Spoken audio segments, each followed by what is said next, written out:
ওকে চলো আমি ধুমধাম একটু আগিয়ে দিই। সেটা হচ্ছে আমার ভাগে পড়েছে অষ্টম অধ্যায়, সপ্তম অধ্যায় আর অণুজীব, ম্যালেরিয়ার, রাইট, ম্যালেরিয়ার এগুলো পড়েছে। তো আমি স্টার্ট করি কথা না বলে।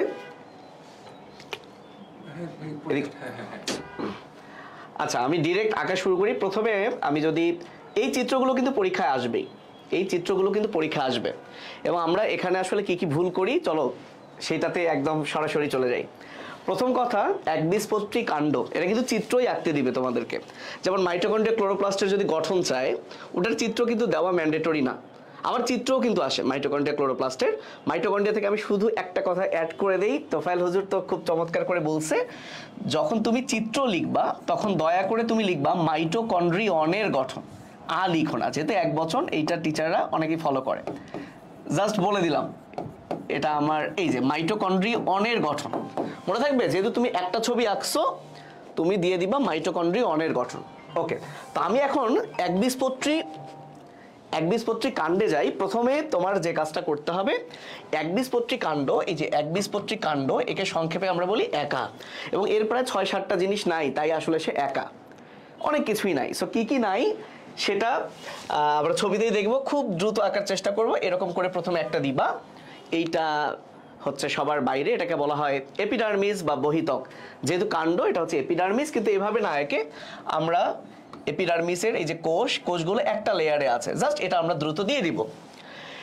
এই যে একবীজপত্রী কাণ্ডের কোনো রোম নাই, তাই আমি উপরে কোনো রোম দিব না। সো একবীজপত্রী কাণ্ডের রোম নাই, এত লিখলে আর টাইম নষ্ট হবে, কোনো রোম নাই, এবং এটা দেখি কিন্তু আমরা চিনি আসলে এটা একবীজপত্রী কাণ্ড। জাস্ট একটা জিনিস, বাকি সবার রোম আছে। যদি টিস্যুতন্ত্র থেকে কারো রোম না থাকে তাহলে চোখ বন্ধ করে আনসার হচ্ছে একবীজপত্রী কাণ্ড। এখন কাণ্ডের যেহেতু কিউটিকল থাকে, কারণ কাণ্ডকে দৃঢ়তা দিতে হয়, এজন্য আমরা অবশ্যই এই লেয়ারটাকে একটু মোটা করে দিব। এই লেয়ারটাকে মানে এর উপর পারলে আমরা আরেকটা আঁকবো, এটা হচ্ছে কিউটিকল। হয়ে গেল। এইবার একবীজপত্রী কাণ্ড হোক আর দ্বিবীজপত্রী কাণ্ড হোক, কাণ্ড মানেই তার দৃঢ়তা দিতে হবে, এজন্য বাইরে কিউটিকল থাকবে, আবার এপিডার্মিসের নিচেও থাকবে হাইপোডার্মিস, রাইট। এই হাইপোডার্মিসের বেলায় এমসিকিউ এর জন্য গুরুত্বপূর্ণ, যেভাবে কাজটা করবা, এই প্রত্যেকটার নিচে একটা করে, আচ্ছা আমি একটু অন্য কালার ইউজ করি, এই যে প্রত্যেকটার মাঝখান থেকে একটা করে টান মারবা, মাঝখান থেকে একটা করে টান মারবা, মারার পর এটা একটু চেষ্টা করবা ষড়ভুজাকার করার, যদিও এটা ষড়ভুজাকার হয় নাই, বাট এরকম করে দিবা। এবং এই অধোতকটা দ্বিবীজপত্রী কাণ্ডের বেলায় কোলেনকাইমা টিস্যু দ্বারা গঠিত, বাট একবীজপত্রীর বেলায় কিন্তু এটা স্ক্লেরেনকাইমা দ্বারা গঠিত। এবং ভেরি ভেরি ইম্পর্টেন্ট, এখন আমি যেটা এঁকেছি এটা কিন্তু একটা লেয়ার, এক স্তর, কিন্তু অধোতক কখনোই এক স্তর হয় না, অধোতক অলওয়েজ হয় কয়েক স্তর। তাহলে এরপরে আবার এদের মাঝখান দিয়ে তুমি এই যে অধোতক আঁকলা। সো আমার এখন দুইটা স্তর হয়ে গেল। আমি চাইলে দুইটা স্তরেই শেষ করতে পারি, কিংবা আমি চাইলে আরেকটা স্তর দিতে পারি। যেটা খুবই গুরুত্বপূর্ণ, স্ক্লেরেনকাইমা, স্ক্লেরো মানেই তো দৃঢ়, স্ক্লেরেনকাইমা টিস্যু দৃঢ় হয়, অর্থাৎ এর প্রাচীরটা অনেক পুরু হবে। তাই তুমি যখন স্ক্লেরেনকাইমা টিস্যু আঁকবা, এইটাকে ডাবল করে দিতে হবে, না হলে এটা স্ক্লেরেনকাইমা হবে না। এই যে এবার হলো, অনেক স্টুডেন্ট এইখানে স্ক্লেরেনকাইমা টিস্যু আঁকার সময় জাস্ট এটা ডাবল করে দেয় না। সো তুমি যদি খেয়াল করো, তুমি যদি আরেকটা লেয়ার দাও তোমার কিন্তু টাইম নষ্ট হবে, রাইট। এই কারণে তুমি দুইটা লেয়ার দিবা, তাহলে তোমার টাইম কম নষ্ট হবে, কারণ এই ডাবল করাটা আবার বেশি ঝামেলা। সো দেখো এখন কিন্তু এটা হয়ে গেল স্ক্লেরেনকাইমা টিস্যু। সো রিমেম্বার, এমসিকিউতেও আসে একবীজপত্রী কাণ্ডের অধোতক স্ক্লেরেনকাইমা। দেখো স্ক্লেরেনকাইমা উচ্চারণ করতে এ ব্যাপারটা আসে, এ স্ক্লেরেনকাইমা একবীজপত্রী, দ্বিবীজপত্রী হচ্ছে কোলেনকাইমা। এখন তোমার কাজ কি? এখন তোমার কাজ হচ্ছে, এর পরে আছে কর্টেক্স। মূল এবং কাণ্ডের কর্টেক্সের মেইন ঝামেলা হলো বা মেইন পার্থক্য হলো, কাণ্ডের যে কর্টেক্স সেটা কয়েক স্তরের হয়। কয়েক স্তর মানে এই যে এটা একটা স্তর, এটা একটা স্তর, তুমি সর্বোচ্চ 4টা স্তর দিতে পারো, সর্বনিম্ন 2টা স্তর দিলেও হবে, তুমি চাইলে আর একটা স্তর দিতে পারো। কিন্তু যখন তুমি মূল আঁকবা, একবীজপত্রী মূল, তখন এই স্তরগুলো অনেক বড় করে দিতে হবে, নাহলে মার্ক পাবা না। এখন আসো ঘটনা, সেটা হচ্ছে, এটা কি উপরে উঠবে? না ভাই, উপরে উঠবে না, না একটু ছোট করে আঁকতে হইতো। আচ্ছা, তাহলে আমি আর লেয়ার না দিই, যেহেতু উপরে উঠবে না। এখন তোমার কাজ হচ্ছে, তুমি এইটাকে একটা ফ্রেমে বন্দি করে নাও। ব্যাপারটা হচ্ছে, এইখান থেকে তুমি কি করো, কর্টেক্সের একটা ফ্রেম দাও। একবীজপত্রী কাণ্ড আঁকতেই স্টুডেন্ট একটু বেশি ভুল করে, তাই আমি এটা দিয়ে স্টার্ট করলাম। এই যে একটা, এগুলো হচ্ছে কিন্তু সব প্যারেনকাইমা টিস্যু। লাগে জাস্ট প্লাস চিহ্ন দিলে একটা ওই যে ব্ল্যাঙ্ক স্লাইড আসবে। আচ্ছা, তাহলে এটা হচ্ছে প্যারেনকাইমা টিস্যু। এই যে একটা আমরা ফ্রেম করে ফেললাম। তাহলে দেখো, কিউটিকল দিলাম, রোম দেই নাই, এপিডার্মিস একটা স্তর, অধতক স্ক্লেরেনকাইমা একাধিক স্তর, এই যে কর্টেক্স, আর কর্টেক্সের মধ্যে ভাস্কুলার বান্ডলগুলো কি বিক্ষিপ্তভাবে থাকে। তো এখন অনেকগুলো ভাস্কুলার বান্ডল আঁকা যায়, কিন্তু আমরা একটা ভাস্কুলার বান্ডলের ব্যাপারটাই এখানে দেখাবো, এই যে ক্যামেরার ফ্রেমে দেখাবো। এখন তোমার মনে আছে কিনা আমরা এভাবে শিখেছি কাণ্ড এর মধ্যে 9 ড আছে আর এন্ডার্কের মধ্যেও 9 ড আছে। সো কাণ্ডের যে জাইলেমের বৃদ্ধি এটা হলো এন্ডার্ক। এন্ডার্ক মানে হলো আমরা অনেকভাবে ট্রিক দিয়ে মনে রাখি, এন্ডার্ক মানে হলো প্রোটোজাইলেমটা ভেতরে থাকবে, মেটাজাইলেম বাইরে থাকবে। একটা জিনিস লক্ষ্য করো, এইটা কিন্তু বাইরের দিক, তাহলে যত নিচের দিকে যাচ্ছে এটা ভেতরের দিক। এখন মেটাজাইলেমকে আমরা বলি মোটা, মানে এটা একটু বড়, আর প্রোটোজাইলেম মানে প্রথমে তৈরি হয় এটা একটু ছোট। তাহলে প্রোটোজাইলেম আর মেটাজাইলেমের মধ্যে যেহেতু এটা বাইরের দিক, আমরা এই যে বাইরের দিকে বড় করে এই যে প্রোটোজাইলেম দিয়ে দিলাম, এই হচ্ছে প্রোটোজাইলেম। আর মেটাজাইলেম যেহেতু ছোট, তাহলে এই যে আমরা মেটাজাইলেম, আমি উল্টা বলেছি, এটা হচ্ছে মেটাজাইলেম, কারণ মেটা হচ্ছে মোটা, সেটাকে আমরা বাইরের দিকে দিয়ে দিলাম। আর প্রোটোজাইলেম যেহেতু ছোট, তাহলে প্রোটোজাইলেমকে কিন্তু আমি কেন্দ্রের দিকে দিলাম। বোঝো কিন্তু এটা বাইরের দিকে, এটা কেন্দ্রের দিকে। এবার যেটা গুরুত্বপূর্ণ, লক্ষ্য করো তো এই যে মেটাজাইলেম আর প্রোটোজাইলেম এরা কিন্তু কি শেপ করছে, দেখো ভি শেপ। এটা কিন্তু পরীক্ষা আসে যে একবীজপত্রী কাণ্ডের মেটাজাইলেম মানে জাইলেমটা কেমন, জাইলেমটা ভি এর মতো। এবং আরো একটা মজার বিষয়, এটা তোমরা আইকো না যারা আমার সাথে আঁকছো, মনে হয় আঁকতে পারছো না আমার সাথে, এখন আমি একটু ফাস্ট বলছি, নিচে কিন্তু আরো কিছু কি আছে, আরো কিছু প্রোটোজাইলেম আছে, কিন্তু পরিণত অবস্থায় এই প্রোটোজাইলেম গুলো কি হয়, একটু ফিউজ হয়ে এখানে একটা মানে ফেটে গিয়ে এখানে একটা গহ্বর তৈরি হয়। বুঝতে পেরেছো, এখানে একটা গহ্বর তৈরি হয়। এই জন্য তোমাদের বইয়ে এই গহ্বরটা দেওয়া আছে। যেহেতু এটা প্রোটোজাইলেম থেকে তৈরি হয় একে বলে প্রোটোজাইলেম গহ্বর, যেহেতু লাইসিস হয়ে এটা তৈরি হয় এটাকে বলে লাইসোজেনাস গহ্বর। এটা কিন্তু লেভেলিং করতে পারলে ভালো। এবং এ কারণেই তোমাদের বইয়ে বলা আছে যে জাইলেম হচ্ছে ভি আকৃতির, আবার নিচেও যেহেতু থাকে, যদি একটা নিচে টান দিই তাহলে হয়ে যাবে ওয়াই আকৃতির। এবং এই যে ভি এর দুইটা বাহু, এই দুইটা বাহুর মাঝে এই জায়গায় থাকবে ফ্লোয়েম, এই দুইটা বাহুর এই জায়গার মধ্যে থাকবে ফ্লোয়েম। এই যে এটা মনে করো ফ্লোয়েম, ফ্লোয়েমের মধ্যে একটা গুরুত্বপূর্ণ কথা মাথায় রাখবা, ফ্লোয়েমের মধ্যে 4টা অংশ, রাইট? সিবনল, সঙ্গীকোষ, ফ্লোয়েম ফাইবার, ফ্লোয়েম প্যারেনকাইমা। একবীজপত্রী কাণ্ড যেহেতু একা, ওর ফ্লোয়েম প্যারেনকাইমা নাই, কিন্তু আমরা আসলে ইন্টারমিডিয়েটে পড়ি, আমরা ওই যে সিবনল, সঙ্গীকোষ এভাবে না আঁকে আমরা জাস্ট এরকম করে দেখাই দিব যে এটা একটা ফ্লোয়েম, এটা একটা ফ্লোয়েম। এখন মেইন ঝামেলাটা কি, এই যে আমরা একটা ভাস্কুলার বান্ডল আঁকলাম, এটা ফ্লোয়েম, এগুলো হচ্ছে সব জাইলেম, এটা হচ্ছে জাইলেম গহ্বর। এই বাকি যে পুরো ফাঁকা জায়গাটা, এই পুরো ফাঁকা জায়গাটা আমরা স্ক্লেরেনকাইমা টিস্যু দিয়ে ঘিরে দিব। দেখো এটা ভাস্কুলার বান্ডল, এই বান্ডলের চারপাশে যেটা থাকে তাকে বলা হয় বান্ডল শীথ। এই বান্ডল শীথটা স্ক্লেরেনকাইমা টিস্যু দিয়ে গঠিত। তার মানে হলো তোমার বইয়ে কিন্তু ফ্লোয়েমটা আলাদা করে এভাবে আঁকা নাই, জাস্ট আমি এঁকে দিলাম। এখন তুমি ইচ্ছা মতো, স্ক্লেরেনকাইমা যেহেতু একটু বহুভুজ, তুমি ইচ্ছা মতো, আমি একটু অন্য কালার ইউজ করলে তুমি ভালো বুঝবা, তুমি ইচ্ছা মতো এরকম বহুভুজাকার টিস্যু এঁকে দিবা, ইচ্ছা মতো এঁকে দিবা, বহুভুজাকার টিস্যু এঁকে দিবা। বুঝতে পারছো? এবং তোমার কষ্টের জায়গা যেটা, সেটা হচ্ছে এটাকে আবার ডাবল লেয়ার করতে হবে, কারণ এটা স্ক্লেরেনকাইমা, ডাবল লেয়ার না করলে তুমি মার্কস পাবা না। এবং তোমার কিন্তু এটার আর বর্ণনা করতে হবে না। এবং মজার বিষয়, তুমি যদি একটু বুঝে বুঝে চিত্রটা আঁকতে পারো, বুঝে বুঝে যদি তুমি চিত্র আঁকতে পারো, সবচেয়ে মজার বিষয় হলো যে তুমি কিন্তু বৈশিষ্ট্য আলাদা করে আর তোমার মুখস্থ করতে হয় না। এখন এখানে একটা ছোট্ট কথা আছে, ফ্লোয়েমের কিছু কিছু উপাদান এখানেও আছে। এই জন্য এই ডাবল লেয়ার যেগুলো করতেছো সেগুলো হচ্ছে আসলে স্ক্লেরেনকাইমা, আর ডাবল লেয়ার তুমি যদি মাঝখানে না করো তাহলে সেটা হয়ে যাবে আসলে ফ্লোয়েম টিস্যু। কিন্তু আমরা এত আর কাহিনী করবো না, আমরা সবগুলোই জাস্ট স্ক্লেরেনকাইমা দিয়ে দিব। এগুলো আসলে বান্ডল শীথ, মানে বান্ডলের চারদিকে ঘিরে আছে। এটাই হলো একবীজপত্রী কাণ্ডের অন্তর্গঠন। তাহলে দেখো আমরা ছবি থেকেই বৈশিষ্ট্য লিখতে পারতেছি, আমি আর লেভেলিং করলাম না। এটা হচ্ছে কিউটিকল, এপিডার্মিস, হাইপোডার্মিস, এটা কর্টেক্স, এটা হচ্ছে ফ্লোয়েম, মেটাজাইলেম, প্রোটোজাইলেম গহ্বর। That's it. ওকে, এখন এখান থেকে আমরা দেখো বৈশিষ্ট্য পারি। 1 নম্বর বৈশিষ্ট্য, এর রোম নাই। 2 নম্বর বৈশিষ্ট্য, কিউটিকল আছে। 3 নম্বর বৈশিষ্ট্য, হাইপোডার্মিস স্ক্লেরেনকাইমা টিস্যু দিয়ে গঠিত। 4 নম্বর বৈশিষ্ট্য, কর্টেক্স কয়েক স্তরের। 5 নম্বর বৈশিষ্ট্য, এর জাইলেমের বৃদ্ধি এন্ডার্ক, অর্থাৎ প্রোটোজাইলেম ভেতরে, মেটাজাইলেম বাইরে। 6 নম্বর বৈশিষ্ট্য, জাইলেম ভি বা ওয়াই আকৃতির। কত কথা এমনি কিন্তু পারা যায়। সো আমি আর বৈশিষ্ট্যে যাচ্ছি না, আশা করি তোমরা এটা পারবা, এটা আর ভুল হবে না। এইবার আসো একবীজপত্রী মূলের কোথায়, কিভাবে যাবো? এখানে ও পরেরটাতে। আচ্ছা, আচ্ছা, একবীজপত্রী মূলের তোমরা সবচেয়ে যেটা ভুল করো, আমি একটু ভুলের ব্যাপারটা দেখাই। গতদিন মিরপুর ব্রাঞ্চে কেউই যেটা পারে নাই সেটা হলো দেখো ভুলটা কোথায় হয়।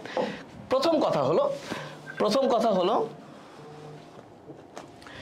এই যে তুমি প্রথমে একটা এরকম করে দিবা, যেহেতু একবীজপত্রী আছো তাহলে তার রোম দিবা, এটা হলো মূল রোম, আর এইটা হলো বহিতক।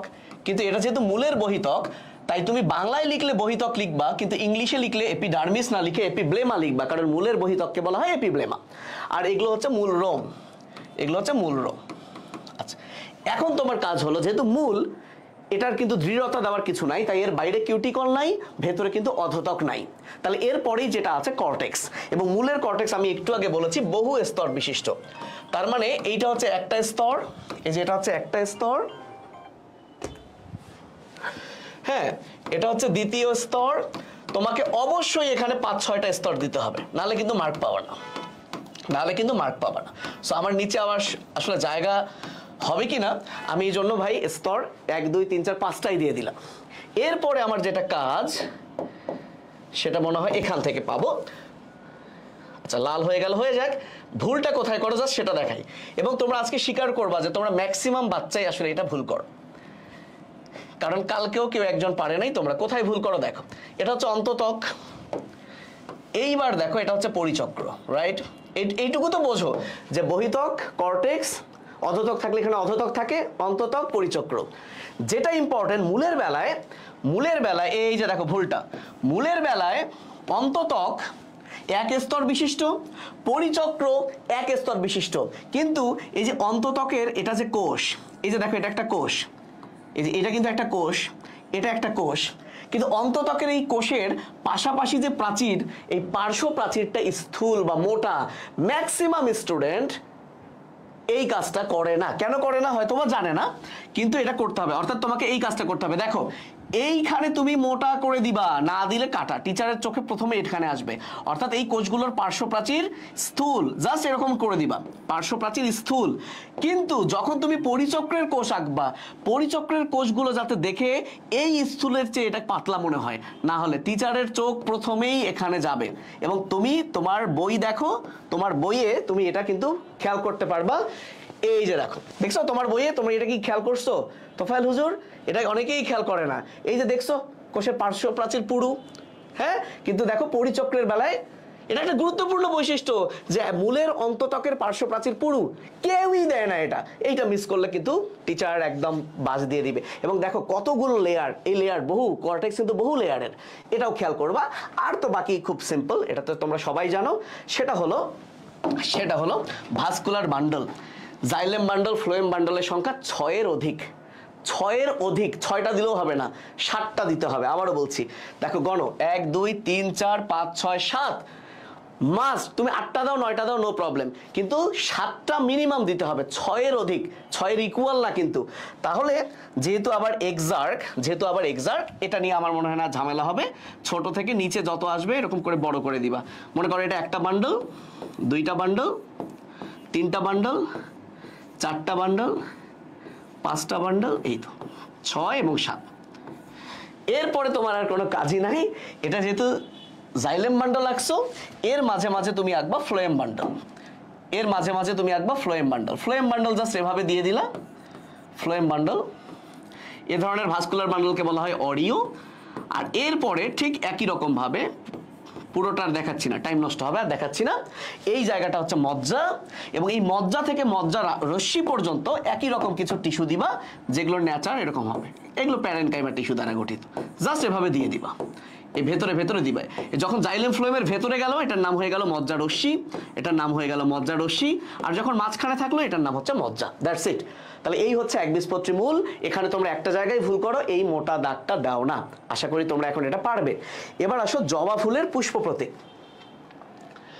আচ্ছা, ধানের পুষ্প প্রতীকটার একটাই শুধু কথা বলি, খেয়াল করো তো। ধানের বেলায় তোমাদের ধানের পুষ্প সংকেত যখন লেখো, তখন তুমি কি লেখো? ম প উম প। তারপরে তো তুমি বহু মানে এক প্রতিসম, বহু প্রতিসমের ব্যাপারগুলো লেখো। আমি আর প্রতিসাম্যতা লিখছি না। এরপরে দেখো, এর উপবৃত্তি, বৃত্তি, দল কিছুই নাই। এই তিনটাকে একসাথে বলে পু। এই পু এর পাশে তারপরে হচ্ছে পুংস্তবক এবং এই যে গর্ভাশয়, এবং আমরা কিন্তু এভাবে লিখেছি যে এটা হচ্ছে 1, এটা হচ্ছে 2, এটা 3 + 3। এটা পুষ্প সংকেত ছিল, যেটা তোমার মুখস্থ করতেই হবে। তাহলে দেখো একটা ধানের অথবা পোয়েসি গোত্রের কি থাকে, মঞ্জুরিপত্র, উপমঞ্জুরিপত্র থাকে। তাহলে এখন দেখো মঞ্জুরি, উপ মানেই ছোট, তাহলে উপমঞ্জুরিপত্র মঞ্জুরিপত্রের চেয়ে ছোট, এটা জাস্ট কয়েক সেকেন্ডে আঁকা যায়। এই যে এটা হচ্ছে মঞ্জুরিপত্র, এটা হচ্ছে মঞ্জুরিপত্র, শেষ। উপমঞ্জুরিপত্র যেহেতু ছোট, এটা হলো উপমঞ্জুরিপত্র, এই যে ছোট করে দিলাম। এরপরে কি আছে, পুষ্পপুটের 2টা অংশ। আমি বলছি পুষ্পপুটের 2টা অংশ, পুষ্পপুটের অংশকে বলা হয় টেপাল কিংবা লডিকিউল। তাহলে মঞ্জুরিপত্র এদিকে দিলাম, অপোজিট দিকে উপমঞ্জুরিপত্র, দেন আবার অপোজিট দিকে এইটা হচ্ছে টেপাল। আবারও বলছি টেপাল মানেই হলো লডিকিউল। পুষ্পপুট লেখা যাবে না, টেপাল বা লডিকিউল, যেটা ইচ্ছা সেটাই লিখো, টেপাল বা লডিকিউল। এরপরে কি আছে দেখো, পুংকেশর 6টা, গর্ভাশয় 1। তার মানে তুমি মাঝখানে একটা গোল্লা দিলে, এটা হচ্ছে গর্ভাশয় 1 প্রকোষ্ঠ বিশিষ্ট। আর পুংকেশর যেহেতু 6টা, তোমাদের মনে আছে কিনা যে পুংকেশরের মধ্যে কি থাকে, পরাগধানী থাকে। আর পরাগধানী সর্বমুখ, তার মানে সব দিকে মুখ করে থাকে। এই জন্য এইটা আঁকার বেলায় তোমাকে কি করতে হবে, এই যে এরকম করে ধরো তুমি দিলা একটা, এটাই হচ্ছে মুখ, এপাশে তুমি ধরো কি হলো ভাই,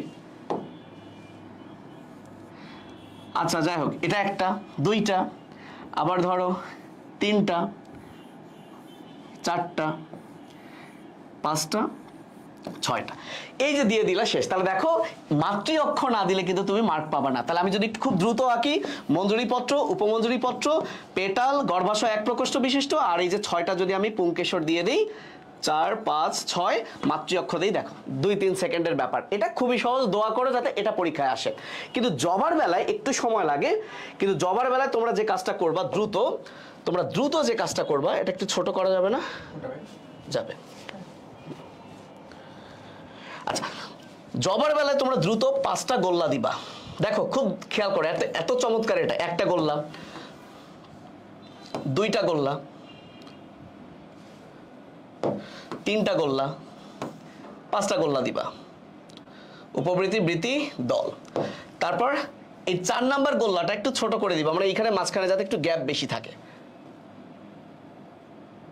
কারণ এখানে আমরা পুংকেশর রাখবো তো। আর সর্বশেষ এই যে 5 নাম্বার গোল্লা, দেখো আমরা কিন্তু 5টা গোল্লা দিয়ে দিলাম, মনে হয় গোল্লাগুলো একটু ছোট বড় হলো কিনা। এইবার আমার কাজ হচ্ছে, আমরা যাতে ভুল না করি, আমরা খুব আগেই কিন্তু এখানে একটা মাতৃ অক্ষর দিয়ে দিই। হ্যাঁ, কি হলো এটা? ওকে, আমরা একটু আগেই এখানে একটা মাতৃ অক্ষর দিয়ে দিই, এটা হচ্ছে মাতৃ অক্ষর। এবার আমার কাজ হলো উপবৃত্তি, বৃত্তি, দল, পুং, স্ত্রী। এই উপবৃত্তি, বৃত্তি, দল এটাকে 5 ভাগ করে ভাগ করতে হবে। 5 ভাগে যে ভাগ করব, আমরা গোল্লা দেওয়ার পর এখন আমরা মুছবো। গোল্লা দেওয়ার পর আমরা এখন কি করব, মুছবো। এই মোছার সিস্টেমটা হচ্ছে, প্রথমে তুমি এই যে মনে করো এটা আমার রাবার, মুছে দিলাম, এখানে তুমি মুছলা উপবৃত্তি, দেন এইভাবে একটা ত্রিভুজ চিন্তা করে তুমি এখানেও মুছলা, এখানেও মুছলা। দেখো এখানে মুছলাম, এখানে মুছলাম, এখানে মুছলাম। এবার এই দুইটার একটা আইডিয়া করে, তোমার কম্পাস লাগবে না, এই দুইটার আইডিয়া করে তুমি দেখো ভাইয়া, তোমার কিন্তু এই উপবৃত্তি একদম সুন্দরভাবে 5 ভাগ হয়েছে। এবং মাথায় রাখবা, উপবৃত্তিকে তুমি যেভাবে 5 ভাগ করছো, ঠিক একই রকম ভাবে তুমি বৃত্তি না কিন্তু দল, উপবৃত্তি আর দল একই রকম ভাবে যে 5 ভাগ করলা, দেখো দলটাকেও আমরা একইভাবে 5 ভাগ করে ফেললাম। তাহলে বুঝতে পারছো 5 ভাগ করার নিয়ম, মাঝখানে একটা দিবা, ত্রিভুজের মতো চিন্তা করে এখানে দুইটা একটা দিবা, দেন এটার মাঝে এটার মাঝে। আর লাস্টলি বৃত্তিটাকে তুমি কিভাবে ভাগ করবা, এই যে দলকে তুমি যেখানে ভাগ করছো, দলের মাঝ বরাবর এখানে তুমি ভাগ করে দিবা, এই যে দলের মাঝ বরাবর ভাগ করে দিবা। তাহলে আমাদের কিন্তু 5 ভাগ করে ভাগ করা হয়ে গেল। যখনই আমাদের 5 ভাগ হয়ে গেল, এবার আমার কাজ কি, আমার দ্রুত এখন একটু ডিজাইন করা কাজ। অর্থাৎ এই যেটা হচ্ছে উপবৃত্তি, আমি একটু ডিজাইন করি উপবৃত্তি, দেখো কত ফাস্ট হয়ে যাচ্ছে উপবৃত্তি। জবার বেলায় মনে রাখবা, উপবৃত্তি, বৃত্তি, দল এই 3টা হচ্ছে ও ভাই, আমরা আসলে একটা ট্রিক দিয়ে মনে রাখি যে ও ভাই তুই কইবে, এরকম করে বলে না, ও ভাই তুই কইবে। অর্থাৎ এই যে 6টা, ওপেন, ভালভেট, টুইস্টেড, ইমব্রিকেট, কুইনকানশিয়াল, ভেক্সিলারি। তো জবার বেলায় হচ্ছে উপবৃত্তি, বৃত্তি, দল। অর্থাৎ জবার উপবৃত্তি হচ্ছে ওপেন, বৃত্তি হচ্ছে ভালভেট, দল হচ্ছে টুইস্টেড। ওপেন মানে মুক্ত, অর্থাৎ এই দুইটার প্রান্ত আমরা লাগিয়ে দিব না। ওকে ফাইন, তাহলে উপবৃত্তি গেল। এবার আসো বৃত্তি। বৃত্তি মানে হচ্ছে, আগে আমরা এভাবে এঁকে ফেলি, আমরা চাইলে বৃত্তিটাকে, এটা বেশি ভালো হলো না, আমরা চাইলে বৃত্তিটাকে কি করতে পারি, দেখো আমরা চাইলে বৃত্তিটাকে একটু ডিজাইন করতে পারি, এরকম ডিজাইন করতে পারি, কোনো সমস্যা নেই। যদিও বৃত্তি এরকম ডিজাইনেবল না, জাস্ট আলাদা করার জন্য, তোমরা তার কালার পেন ইউজ করতে পারছো না। কিন্তু বৃত্তি যেহেতু ভালভেট মানে প্রান্ত স্পর্শী, অবশ্যই এর প্রান্ত দুইটাকে এরকম করে স্পর্শ করে দিবা, নাহলে কিন্তু মার্ক পাবা না, প্রান্তকে স্পর্শ করাই দিবা। আর দলমণ্ডল যেহেতু টুইস্টেড, টুইস্ট মানে কি, একটার প্রান্ত ভেতরে একটার বাইরে, এইটা আঁকার বেলা তুমি যে কাজটা করবা, এই যে একটার প্রান্ত তুমি শুধু মাথায় রাখবে, একটার প্রান্ত একটু ভেতরে দিয়ে টান মেরে এখানে লাগিয়ে দিবা। আবার এটা যখন আঁকবা ভেতরে দিয়ে, এই যে ভেতরে দিয়ে টান দিয়ে এখানে লাগিয়ে দিবে, এখানে কিছু করার দরকার নাই, এটা ভেতরে দিয়ে টান দিয়ে লাগিয়ে দাও, তাহলে তোমার আর এত মোছামুছির কিছু লাগবে না। ভাইয়া তুমি বিশ্বাস করো, দলমণ্ডল টুইস্টেড হয়ে গেছে। এবার তোমাদের মনে পড়ে কিনা, পুষ্প সংকেতে দল আর পুংস্তবকের মাথায় একটা দাগ দিছিলাম, এই মাথায় দাগ মানে দলমণ্ডল আর পুংস্তবক এরা কিন্তু পরস্পর যুক্ত। এ কারণে এই দলমণ্ডলের এই প্রত্যেকটা অংশ তো পাপড়ি, পাপড়ির মাঝ থেকে এই পুংস্তবকের বরাবর একটা টান মারতে হবে। এই দাগটা অনেকেই দিতে ভুলে যায়, এই দাগটার অর্থ হচ্ছে দল এবং পুংস্তবক এরা পরস্পর যুক্ত। এখন পুংস্তবকে কি আছে, অসংখ্য পুংকেশর। পুংকেশর কেমন, এটা হচ্ছে পুংদণ্ড, আর এটা হচ্ছে বৃক্কাকার পরাগধানী। এই জিনিসটা এখানে অনেকগুলো আঁকতে হবে, ওই যে হলুদ হলুদ যেটা, তো সেটা আমি কয়েকটা আঁকতেছি, এরকম করে আঁকতে হবে পুরোটা জুড়ে। পুরোটা জুড়ে তুমি এরকম আঁকবা, পুরোটা জুড়ে আঁকবা, পুরোটা জুড়ে এরকম আঁকবা, আমি আর আঁকছি না। এবং লাস্ট ওয়ান, এটা হচ্ছে গর্ভাশয়। শোনো কি করবা, গর্ভাশয়ের ঠিক মাঝখানে, গর্ভাশয়ের ঠিক মাঝখানে একটা তুমি এরকম গোল্লা দিয়ে দিবা। গোল্লা দেওয়ার পর এই 5টা ভাগ বরাবর তুমি এরকম টান মারলা, টান মারলা, মারার পর এইভাবে তুমি লাগিয়ে দাও, অর্থাৎ গর্ভাশয়কে 5 প্রকোষ্ঠ করে দিলাম। এই যে গর্ভাশয়কে 5 প্রকোষ্ঠ করে দিলাম, গর্ভাশয়ের ভেতর থাকবে ডিম্বক, আর ডিম্বক যেখান থেকে তৈরি হবে সেটাই অমরা। যেহেতু এর অমরা হচ্ছে অক্ষীয় অমরা বিন্যাস, তার মানে এইটা হচ্ছে অক্ষ, এইটা হচ্ছে অক্ষ, তাহলে এখান থেকে ডিম্বক তৈরি হবে, এই যে ডিম্বক, শেষ। এটাই হলো জবার পুষ্প প্রতীক, তুমি ফুল মার্কস পাবা। আশা করি দেখতে ভালো লাগছে, শেষ। তাহলে খুব দ্রুত তুমি কিন্তু এটা এঁকে ফেলতে পারবা, সময় লাগবে না, আমি জাস্ট কথা বললাম দেখে একটু বেশি সময় লাগলো। এবার আসলে লাস্ট আমার অণুজীব, আমার বোটানির আমার ভাগে ছিল এইটা, আর এরপরে শুধু আছে টিস্যু কালচার, টিস্যু কালচার আর কিছু একটা আছে। তো এইটা আঁকবা কিভাবে, এইটা খুব কম আসে, তারপর আমি একটু দ্রুত বলে দিই। এটা দেখে ভয় পাচ্ছ, কিন্তু এটা আঁকতে পারলে তোমার কিন্তু ম্যালেরিয়া পড়া শেষ। যেহেতু আমি এখন বোঝাচ্ছি না, আমি দ্রুত ব্যাপারটা একটু দেখাই দিই। তোমার প্রথম কাজ হলো, তোমার একটু মুছামুছি করতে হবে। এইটা মনে করো মশকির ক্রপ। এখন এই মশকির ক্রপ, মশকি যখন কোনো একটা ম্যালেরিয়া আক্রান্ত মানুষকে কামড় দেয়, অনেক কিছুই মশকির পেটে ঢোকে, কিন্তু সব কিছুই তার পেটে গিয়ে ধ্বংস হয়, কিন্তু গ্যামেটোসাইট ধ্বংস হয় না, কারণ গ্যামেটোসাইটকে মেরে ফেলার এনজাইম নাই। এত আর বোঝাচ্ছি না। যেটা মনে রাখবা, শুক্রাণু আর ডিম্বাণুর মধ্যে কে ছোট বলো তো? শুক্রাণু ডিম্বাণুর মধ্যে শুক্রাণু ছোট। এক্স্যাক্টলি এখানেও গ্যামেটোসাইট 2 ধরনের, পুরুষ আর স্ত্রী। এই পুরুষ গ্যামেটোসাইটটা ছোট, মহিলা গ্যামেটোসাইটটা বড়। তো ধরে নিলাম এটা হচ্ছে পুরুষ গ্যামেটোসাইট, এটা মহিলা গ্যামেটোসাইট, কয়েকটা ঢোকে, কিন্তু আমরা 2টা আঁকলাম। মনে রাখবা যেটা ছোট তার নিউক্লিয়াস কিন্তু বড়, একটু নিউক্লিয়াসটা বড় করে দিবা এবং সেন্টারে দিবা। আর যেটা বড় সেটা নিউক্লিয়াসটা ছোট কিন্তু প্রান্তে থাকে। এই হচ্ছে পুং, এবং এটা পুং গ্যামেটোসাইট, স্ত্রী গ্যামেটোসাইট প্রবেশ করলো, এন্ড গ্যামেটোসাইট সেখান থেকে এবার গ্যামেট তৈরি হবে গ্যামেটোজেনেসিস প্রক্রিয়ায়। ফাইন। এখন কেন শুক্রাণুর বা পুং গ্যামেটোসাইটের নিউক্লিয়াস কেন বড়? কারণ এবার এই নিউক্লিয়াসটা ভাগ হয়ে 4 থেকে 8টা নিউক্লিয়াস হবে, মানে 8টা খণ্ড হবে।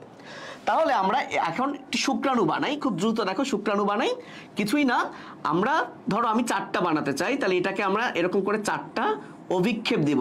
এই যে 4টা অভিক্ষেপ দিলাম, 4টা অভিক্ষেপে আমি 4টা এরকম নিউক্লিয়াস দিলাম। এর অর্থ বোঝানো হচ্ছে এই নিউক্লিয়াসটা ভাগ হয়ে 4 থেকে 8টা হয়েছে, এবং এই যে ঝিল্লিটা সাইটোপ্লাজম ওকে ধাক্কা দিয়ে যে 4টা অভিক্ষেপ হয়েছে, যতটা নিউক্লিয়াস ততটা অভিক্ষেপ। 8টা যদি তুমি আঁকতা, 8টা অভিক্ষেপ দিতে হইতো। অ্যান্ড লাস্টলি এই অভিক্ষেপগুলো একটু পর এরকম বড় হয়ে যাবে।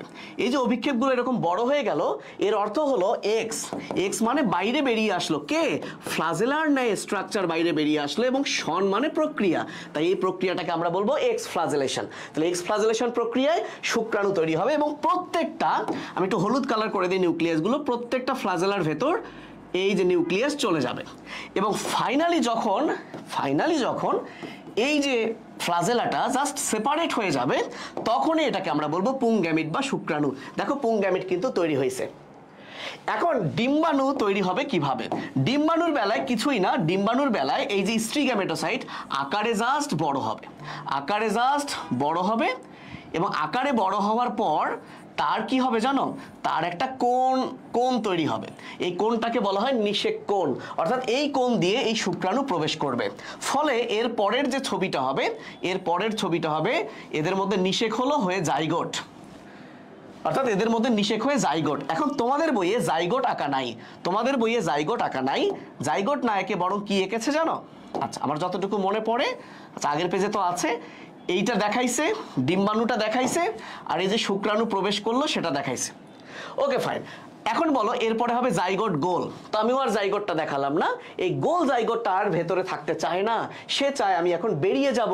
তো বেরিয়ে গেলে তাকে কিটের মতো হইতে হবে, এ কারণে সে এরকম লম্বা কিটের মতো হয়, এটাকে বলে উওকিনেট। বলে এটাকে কি বলে? উওকিনেট। এই যে মশকির ক্রপের ভেতর এতটুকু ঘটনাই ঘটে, এই বিষয়টার নাম গ্যামেটোগনি, এই বিষয়টার নাম গ্যামেটোগনি। এখন এই যে উওকিনেট, সে যখন এই প্রাচীরটা ভেদ করে বেরিয়ে যেতে চায়, তখন এইবার এখানে একটু মোছামুছি করতে হবে। তখন এই প্রাচীরটা কি করে? এই উওকিনেটটা ওকে বিদীর্ণ করে বেরিয়ে যেতে পারে না, ফলে এই লম্বা উওকিনেটটা এখানে গিয়ে আবার গোল হয়ে থাকে। এবং যেহেতু সে একটা থলের মধ্যে থাকলো, তোমরা নেমাটোসিস্ট পড়েছো, সিস্ট মানে থলে, সো এবার এটাকে বলা হয় উওসিস্ট। তাহলে মনে রাখো, ম্যালেরিয়ার এই মশকির ভেতর সচল দশা একটাই, উওকিনেট, বাকি সবই কিন্তু নিশ্চল এবং মোটামুটি গোল। এই ওসিস্টের মধ্যে যে নিউক্লিয়াস আছে, এই নিউক্লিয়াসটা হচ্ছে ডিপ্লয়েড নিউক্লিয়াস, কারণ জাইগোট, ওকিনেট, ওসিস্ট এই তিনটাই হচ্ছে ম্যালেরিয়া পরজীবীর ডিপ্লয়েড দশা। এখন তোমরা জানো কিনা ম্যালেরিয়ার জীবাণু এটা তো হ্যাপ্লয়েড মেইনলি, যারা হ্যাপ্লয়েড তারা নিম্ন শ্রেণীর হয়, আর যারা নিম্ন শ্রেণীর তাদের নিষেক হয় জাইগোটে, এটা চিরন্তন সত্য কথা। কিন্তু দুঃখজনক বিষয়, ম্যালেরিয়ার জীবাণু নিম্ন শ্রেণীর হওয়া সত্ত্বেও তাদের জাইগোটে কিন্তু নিষেক হয় নাই, তাদের নিষেকটা হবে উওসিস্টে। যেহেতু জাইগোটের পরে নিষেকটা হবে, পোস্ট মানে পরে, এটাকে বলে পোস্ট জাইগোটিক মিওসিস। এমসিকিউতে আসে, একটু বলে দিলাম। অর্থাৎ এই যে ওসিসটা, এরপরে আমাদেরকে যে কাজটা করতে হবে, এইখানে আমার জাস্ট কয়েকটা জিনিস মুছে দিতে হবে। অর্থাৎ এই জাইগোটের যে নিউক্লিয়াসটা, প্রথমে সে মিওসিস প্রক্রিয়ায় বিভাজিত হয়ে চারটা হবে, তারপর সেখানে অসংখ্য মাইটোসিস হবে, এই সেই নিউক্লিয়াস। এবং এই যে নিউক্লিয়াস দেখতেছো, এই নিউক্লিয়াসের চারদিকে যখন প্রাচীর তৈরি হবে, মানে ঝিল্লি তৈরি হবে, প্রাচীর তো না, ঝিল্লি তৈরি হবে, তখন এইটাকে আমরা বলবো স্পোরোব্লাস্ট। স্পোরোজয়েট বলবো না, কিন্তু এটা আলিমসরে লেখা আছে স্পোরোব্লাস্ট, মানে অপরিণত স্পোরোজয়েট। তাহলে কখন সেটা স্পোরোজয়েট হবে? কখন সেটা স্পোরোজয়েট হবে? যখন এই গোল্লাগুলো তার আকৃতি চেঞ্জ করে মাকু আকৃতির হবে। তাহলে ম্যালেরিয়া পরজীবীতে মাথায় রাখবা, স্পোরোজয়েট মাকু আকৃতির, ওকিনেট লম্বা, বাকি সব গোল। এই হচ্ছে ভাইয়া স্পোরোজয়েট। এন্ড ফাইনালি এই স্পোরোজয়েটগুলো ওসিস্টের প্রাচীর বিদীর্ণ করে এই যে বেরিয়ে আসলো। তাহলে মশকির দেহের লাইফ সাইকেল কিন্তু ভাইয়া শেষ। ভেতরেরটা গ্যামেটোগনি, আর এখানে স্পোর তৈরি হয়েছে, এটা স্পোরোগনি। ভেতরে গ্যামেট তৈরি হয়েছে, গ্যামেটোগনি, এখানে স্পোর তৈরি হয়েছে, মানে স্পোরোজয়েট তৈরি হয়েছে, এটা স্পোরোগনি। এই হচ্ছে যৌন জনন, মানে মশকির দেহে জীবনচক্র। এখন এই স্পোরোজয়েটটা মানুষের শরীরে ঢুকে প্রথমে যকৃতে গিয়ে কি করবে, লোহিত কণিকায় গিয়ে কি করবে, এই সাইজোগনি তোমরা শিখছো। এখন তোমরা আমাকে কমেন্টে জানাবা, মানে আশা করি তো অনেক সময় লাগতেছে, কমেন্টে জানাবা যে এরিথ্রোসাইটিক হেপাটিক লাগবে কিনা। যদি লাগে তাহলে আমি ওটা দেখাই দিব, আর না লাগলে এইটাই একটু কঠিন, এইটাই তোমাদের একটু কঠিন মনে হয় তো আমি দেখাই দিলাম। একটু কমেন্ট করো, কারো কি কমেন্ট দেখা যাচ্ছে এখানে? দু একজন কমেন্ট করো যে হেপাটিক এরিথ্রোসাইটিক লাগবে কিনা। না হুজুর এটা দেখাই দিবেন, হেপাটিক আর এরিথ্রোসাইটিক। না দেখাবা কিনা কথা বলে কিছু নাই। হ্যাঁ, একজন বলছে ক্লাস কবে শেষ হবে। তুমি লিভ নিয়ে চলে যাও, দেখবা ক্লাস শেষ।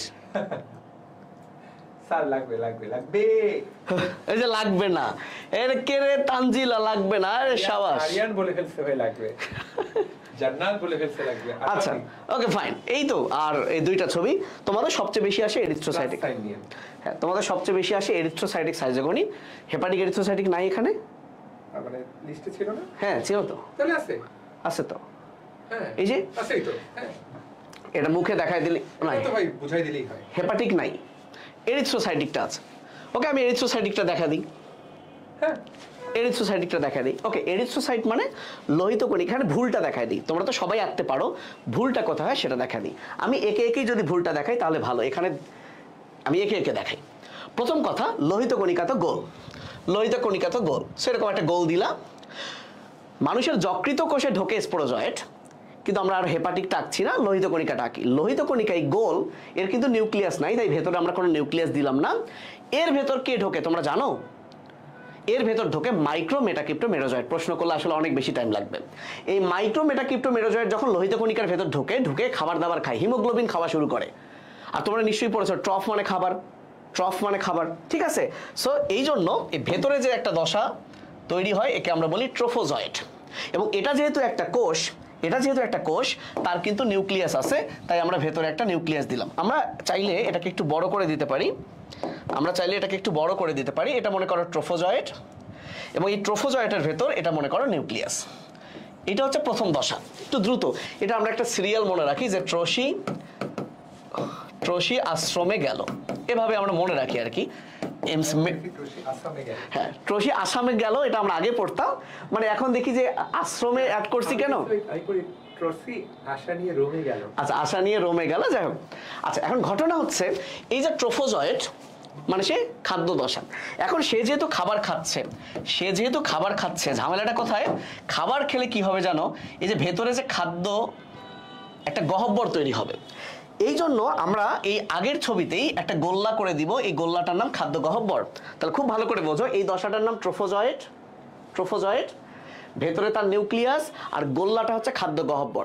কিন্তু সে যেহেতু খাবার খাচ্ছে, এইবার যে ঘটনাটা ঘটবে, একটু দ্রুত বলি, ভুলটা কোথায় সেটা বলি।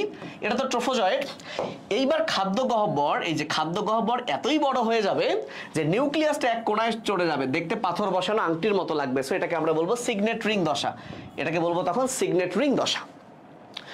গুড। এরপরেও তার খাওয়া দাওয়া শেষ হবে না, এতই সে কি বলে, বেশি খায় তাদেরকে কি বলে, তার খাওয়া দাওয়া শেষ হবে না দেখে এবার কি হবে জানো? এইটা আরো ফুলে যাবে, ফুলে গিয়ে ফেটে যাবে। তখন এই খাবারগুলো এর ভেতর থেকে বেরিয়ে আসবে, এসে এই কোষটাকে কি ধাক্কা দেওয়া শুরু করবে।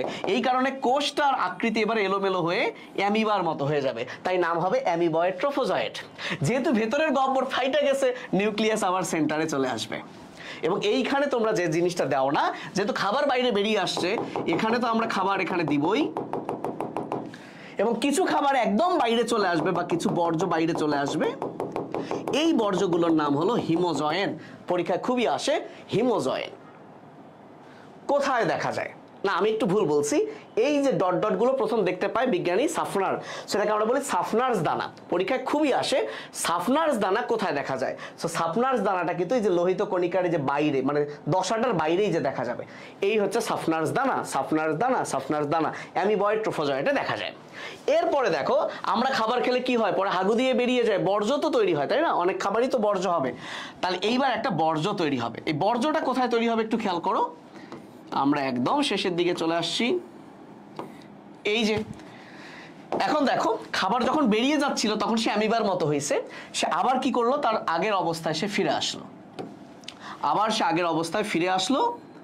খাবার যখন বের হওয়া শেষ, এবং নিউক্লিয়াসটা, মানে খাবার খেতে খেতে তার হঠাৎ মনে পড়ছে আমি তো আসলে কাহিনী করতে আসছি, জনন করতে আসছি, আর জনন করতে গেলে না নিউক্লিয়াসের সংখ্যা বৃদ্ধি করতে হবে।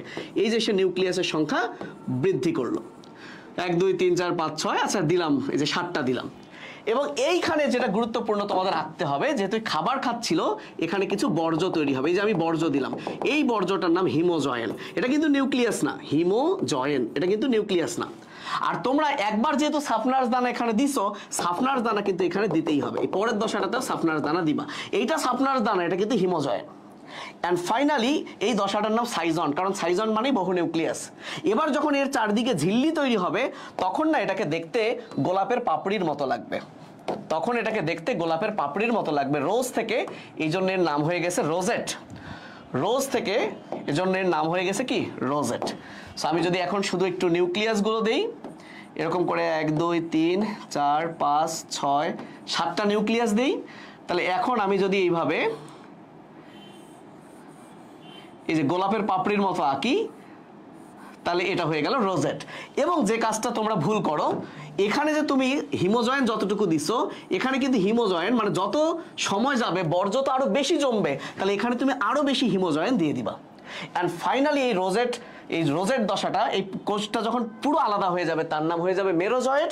এবং এটা কি করবে, এই মেরোজয়েটগুলো কি করবে, প্রাচীর ফাটিয়ে বেরিয়ে আসবে। এখন এইখানে একটা জিনিস সবাই ভুল করে, কি ভুল করে দেখো তো, এই মেরোজয়েটগুলো যখন বাইরে বেরিয়ে আসবে, এই মেরোজয়েটগুলো যখন রক্তরসে আসবে, একটা হবে পুং গ্যামেটোসাইট, একটা হবে স্ত্রী গ্যামেটোসাইট। পুং গ্যামেটোসাইটের নিউক্লিয়াসটা কি বড় এবং মাঝে থাকবে, স্ত্রী গ্যামেটোসাইটের নিউক্লিয়াসটা কি ছোট এবং কিনারে থাকবে। তাহলে এই জিনিসটাই তো এটা হবে। এই জন্য তুমি তোমার বইয়ে দেখবা মেরোজয়েটের যখন ছবি আঁকা আছে, কিছু আছে ছোট, তার নিউক্লিয়াস দেওয়া আছে বড়, আর কিছু আছে বড়, তার নিউক্লিয়াস আছে ছোট। বিশ্বাস না হলে এই যে দেখো, এগুলো আমরা কিন্তু খেয়ালই করি না। এই যে ভালো করে খেয়াল করো, দেখো এটা আমরা খেয়ালই করি না। এই যে দেখো, এগুলো কিন্তু সবই মেরোজয়েট, কিন্তু মেরোজয়েটের মধ্যে দেখো ভাইয়া এটা ছোট, নিউক্লিয়াসটা কিন্তু বড় এবং সেন্টারে। আবার দেখো ভাইয়া এটা বড়, নিউক্লিয়াসটা কিন্তু ছোট এবং পেরিফেরিতে। এটা আমরা দেখি না, জাস্ট মনে হয় যে একটা গোল্লা দিলাম, ফোঁটা দিলাম, হয়ে গেল, নেভার। এবং দেখো সেটাই কিন্তু এই যে ছোট বড় হয়ে এটা মাইক্রোগ্যামেটোসাইট মানে পুং গ্যামেটোসাইট, স্ত্রী গ্যামেটোসাইট হয়ে গেছে। তো আশা করি বোটানি শেষ হয়ে যাবে। কোষ বিভাজন আছে, মাইটোসিসের এই যে প্রোফেজ, এগুলো তোমরা 9-10 থেকেই শিখছো। জাস্ট তারপরে একবার আমরা দ্রুত দেখাই দিব। আর সামনে আমি একটু হার্ট, কার্ডিয়াক সাইকেল এগুলো একটু তোমাদেরকে আঁকা শেখাবো একটু পরেই। তো এখন অনেকক্ষণ হয়ে গেল, বিষয়গুলো আমি আগে হার্টের লম্বোচ্ছেদ আঁকি, যেগুলো তোমাদের একটু প্রবলেম হয় বেশি সেগুলো আঁকি। ওকে, আচ্ছা এইটা ওই যে তোমাদের একটা প্রশ্ন আসে না, চলনে অস্থিপেশির সমন্বয়। তো চলনে যখন আসবে তখন তো হাত দিয়ে আমরা চলবো না, পা দিয়েই চলবো। তো পায়ের একটা ছবি আছে, চাইলে আঁকতে পারো, কিন্তু এটা আঁকতে হয় না। তো এই ছবির আসলে প্রয়োজন নাই আর কি, প্রয়োজন নাই। আচ্ছা শুরু করি আমি। হৃৎপিণ্ডের লম্বোচ্ছেদ, এই ছবিটা তোমরা এটাও আঁকতে পারো, বা আমি একটা, যারা একদমই আঁকতে পারো না, আমিও খুব একটা ভালো আঁকতে পারি না, যারা একদমই আঁকতে পারো না তারা আমার মতো করে এভাবে আঁকতে পারো। আচ্ছা প্রথমে যে কাজটা তোমরা করবা সেটা হচ্ছে, প্রথমে তুমি জাস্ট একটা এরকম ভি আঁকবা, একটু বাম দিকে কিরকম ভি আঁকবা খেয়াল করো। এই যে এটা অ্যাপেক্স, এটা কিন্তু একদম এই বরাবর নাই, একটু কিন্তু বাম দিকে বেঁকে গেছে, দ্যাটস ইট। এটা প্রথম কাজ। এবার এটা যেহেতু বাম পাশ, তাহলে এবার তুমি যে কাজটা করবা, এটা হচ্ছে ডান ভেন্ট্রিকল বা ডান নিলয়, এইটা হচ্ছে আন্তঃনিলয় পর্দা, এটা আন্তঃনিলয় পর্দা, এইভাবে তুমি দিতে পারো একটু। আর বাম নিলয়ের প্রাচীর যেহেতু পুরু, সো এটাকে একটু পুরু করে দিবা। দেখো তুমি এটার চেয়ে এটা কিন্তু পুরু। এটা হচ্ছে তোমার প্রথম কাজ। এইবার তোমার কাজ হচ্ছে এই জিনিসটাকে তুমি এরকম উপরে উঠায় দাও, দিয়ে এই যে এটা ঊর্ধ্ব মহাশিরা, এটা ঊর্ধ্ব মহাশিরা, ওই বরাবর নিচে এটা হয়ে গেল নিম্ন মহাশিরা, এটা দিয়ে দিলা। এখন তুমি একটা, এটা তো ডান নিলয়, তুমি একটা টি আঁকবা। টি আঁকবা মানে এটা হচ্ছে আসলে পালমোনারি ধমনী। ওকে, এই যে পালমোনারি ধমনী এখান থেকে উঠে দুই পাশে চলে গেল। আর লাস্ট একটা উল্টা প্রশ্নবোধক আঁকবা, তোমার হৃৎপিণ্ড আঁকা শেষ। ব্যাপারটা কি, ব্যাপারটা হচ্ছে জাস্ট এইভাবে, এভাবে একটা দিলা, আর এইখানে তুমি আগে একটা, আমি 3টা গোল্লা দিই, ব্যাপারটা এই 3টা গোল্লা আশা করি বুঝছো। ওই যে আর্টস অফ অ্যাওয়ার্টার আসলে 3টা ব্রাঞ্চ থাকে। আচ্ছা আমরা একটু এভাবেই দিয়ে দিই, আর্টস অফ অ্যাওয়ার্টার 3টা ব্রাঞ্চ থাকে, তুমি দিয়ে দিলাম। অ্যান্ড ফাইনালি এটা জাস্ট একটু লাগিয়ে দিলাম। এইটা আমি দেখো খুব দ্রুত এভাবে আঁকতে পারি, আমি ধীরে আঁকলেই ব্যাপারটা খারাপ হলো। আগে আমি আঁকি, প্রথমে দেখো একটা ভি, রিভাইজ করি, একটা ভি, তারপর এই যে প্রাচীর, এটা আন্তঃনিলয় পর্দা, এটা একটু বড় করে দিলা, এটাকে তুলে ঊর্ধ্ব মহাশিরা, নিম্ন মহাশিরা, এই যে তুমি এটা হয়ে গেল কি, এটা হয়ে গেল পালমোনারি ধমনী। আর এই যে তুমি একটা উল্টানো প্রশ্নবোধক দিলা, পরে তুমি এটা আসলে মুছে এইভাবে কি করতে পারো, মুছে তুমি এভাবে 3টা ব্রাঞ্চ দিতে পারো, আর এটাকে লাগিয়ে দিলা। এটা একটা হার্টের শেপ কিন্তু হয়ে গেল। এখন কাজ হচ্ছে, এটা হচ্ছে ট্রাইকাসপিড, এটা বাইকাসপিড। তো তুমি যদি ট্রাইকাসপিড কপাটিকা, যদিও ট্রাইকাসপিড 2টা কাজ দেখাচ্ছি, তুমি যদি ট্রাইকাসপিড কপাটিকা কি করতে পারো, খোলা রাখো, তাহলে তুমি এরকম বাইকাসপিডটাও খোলা রাখবা। আর সেমিলুনার, এই যে সেমিলুনার, এটা পালমোনারি, এটাকে কিন্তু এরকম তুমি কি করে দিবা, বন্ধ করে দিবা, একটা গোল্লা দিয়ে দিবা। মনে করো লম্বোচ্ছেদ করছো, তাই কাটা এরকম দেখাচ্ছে। দেখো আমাদের কিন্তু আঁকা শেষ। এখন বাকি আছে 4টা পালমোনারি শিরা। দেখো এখান থেকে পালমোনারি ধমনী, এখান থেকে এই যে এটা মহাধমনী, আচ্ছা, এখানে ঊর্ধ্ব নিম্ন মহাশিরা, এদিক দিয়ে রক্ত আসে এদিক দিয়ে। আর পালমোনারি শিরা কিন্তু চারটা, এই ফুসফুস থেকে দুইটা, এই ফুসফুস থেকে দুইটা। হার্টের দুই পাশে তো ফুসফুস, তো এই পাশের দুইটা মনে করো এই দুইটা, যেদিক দিয়ে রক্ত আসবে এখানে, কিন্তু এই পাশেরটা তো হার্টের পেছন দিক দিয়ে যাবে, তো এই কারণে আমরা এখানেই দিয়ে দিব, অর্থাৎ এই বরাবর দিব, এই বরাবর দিব। এই হচ্ছে ভাইয়া হৃৎপিণ্ডের ছবি। আমি যদি এখন খুব দ্রুত আঁকি, তোমরা এই ফাইলটাও পাবা, তাই না তোফাইল? এই আঁকার ফাইলটাও পাবা। দেখো কয় সেকেন্ড লাগছে একটু দেখো, তোমরা ঘড়ি ধরো কয় সেকেন্ড লাগছে। রেডি সবাই? রেডি সবাই? দেখো কত সময় লাগছে। হায় রে, বিটলামি করছে।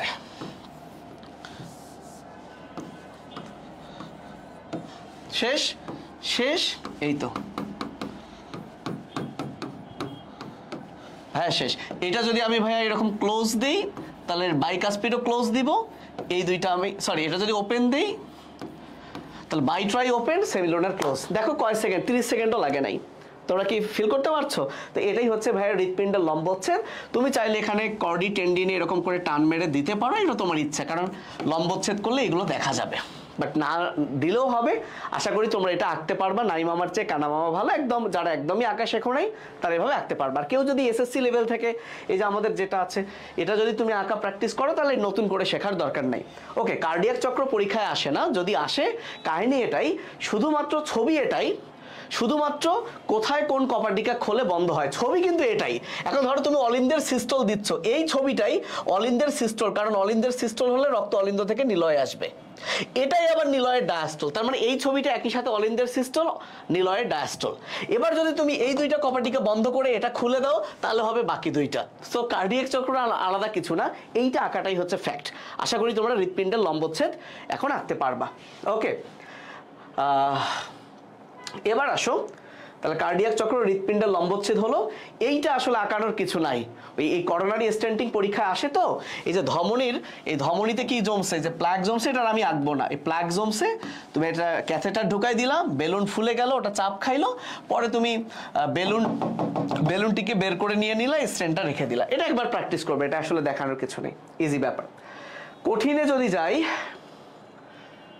উপরে আর কিছু কি আছে? আচ্ছা, এই যে এটা রুই মাছের ধমনী তন্ত্র, খুব ভেরি ইজি। দেখো তোমরা কি করবা, তাকাও সবাই তাকাও। রুই মাছের ধমনী তন্ত্রে তুমি এইখানে ধরো, এটা হচ্ছে নিলয়, এটা হচ্ছে নিলয়, এটা হচ্ছে অলিন্দ, এটা হচ্ছে এই যে বালবাস, সরি সাইনাস ভেনোসাস, এটা হচ্ছে ডাক্টাস কুভেরি। তুমি ডাক্টাস কুভেরি, সাইনাস ভেনোসাস, সিরিয়ালটা আমরা এভাবে পড়ি, এসে ভাবি, রাইট? এসে ভাবি, অর্থাৎ সাইনাস ভেনোসাস, অ্যাট্রিয়াম ভেন্ট্রিকল, এটা হচ্ছে বালবাস আর্টারিওসাস, এই যে বালবাস আর্টারিওসাস এটা, তাহলে এটা ভেন্ট্রাল অ্যাওর্টা। এখন তুমি এটা ধরো আগেই খাতার এক পাশে বাম পাশে এঁকে নিলা। এইখানে তুমি কি করলা, এইখানে তুমি 4টা ফুলকা দিলা, 4টা দিও না, 5টা দিও। এই ফুলকাকে আমরা বলি ব্রাঙ্ক। এই 4টা কেন দিলাম, কারণ আমরা এক সাইড থেকে দেখতেছি, এটা 4 জোড়া থাকবে, তো 4টা আঁকছি, তাহলে এটা হচ্ছে সিউডো ব্রাঙ্ক, ভুয়া ফুলকা, তাহলে আমরা আঁকবো 5টা। ঠিক আছে, এখন আমাদের কাজ হলো এই যে ভেন্ট্রাল অ্যাওর্টা, এই যে ভেন্ট্রাল অ্যাওর্টা, এই ভেন্ট্রাল অ্যাওর্টাকে আমরা প্রত্যেকটা ফুলকার উপরে দিয়ে দিব। এই ভেন্ট্রাল অ্যাওর্টা থেকে এটা হচ্ছে অন্তর্বাহী ব্রাঙ্কিয়াল ধমনী, তোমরা নিশ্চয়ই জানো। তাহলে এইভাবে আমরা অন্তর্বাহী ব্রাঙ্কিয়াল ধমনী প্রত্যেকটা ফুলকার উপরে দিব। এগুলো কিন্তু জোড়ায় জোড়ায় থাকে, আমরা এক সাইড দেখতেছি।